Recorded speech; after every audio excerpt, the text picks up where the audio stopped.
आ गए हैं भगवत गीता अध्याय 6 श्लोक क्रमांक 20।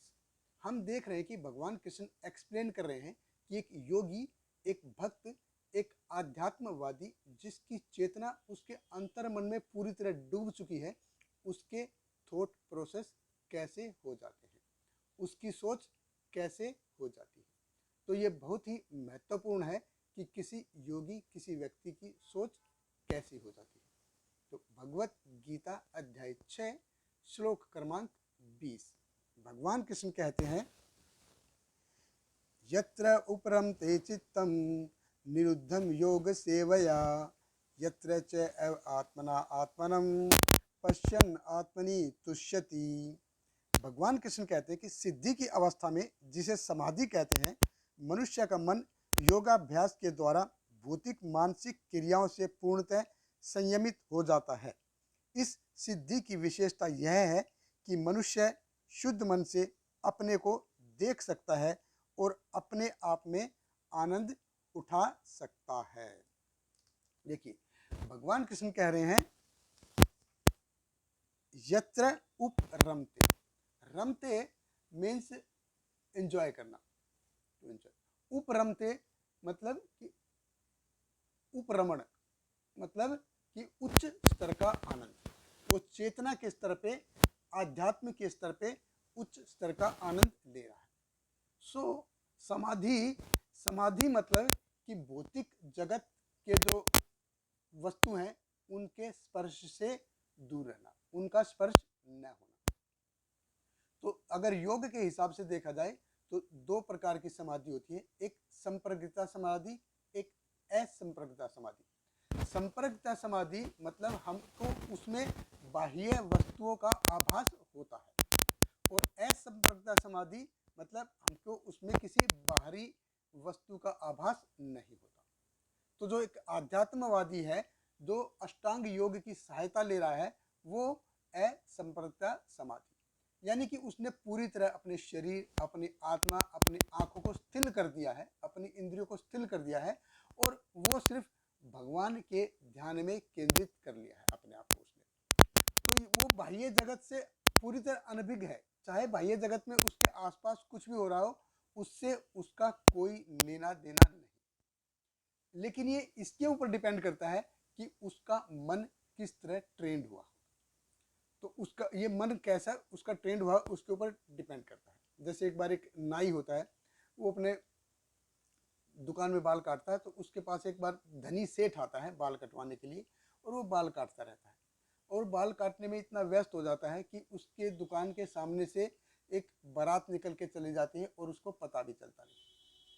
तो बारात निकल जाने के बाद जब उसके बाल कट जाते हैं वो है, तो बाहर जो एक आदमी बैठा हुआ होता है, वो अंदर आके उस नाई को बोलता है, अरे तुमने वो बारात देखी, उसमें लोग क्या क्या कर रहे थे? तो नाई बोला, यार कौन सी बारात, मैंने तो इसके बारे में ध्यान नहीं दिया। अरे क्या वो ढोल बज रहा था, बैंड बज रहा था, तुमको पता नहीं चला? तो नाई बोला कि मेरे को कौन सी बारात कब आई और कब निकल गई, मेरे को इसके बारे में कोई पता नहीं चला।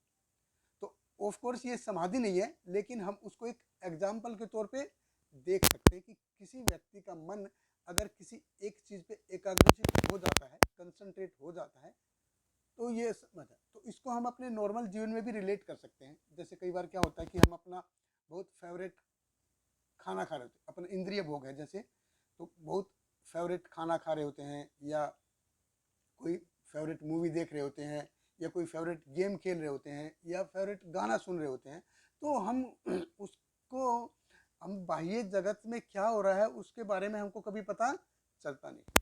तो ये एक प्रकार की समाधि नहीं है क्या?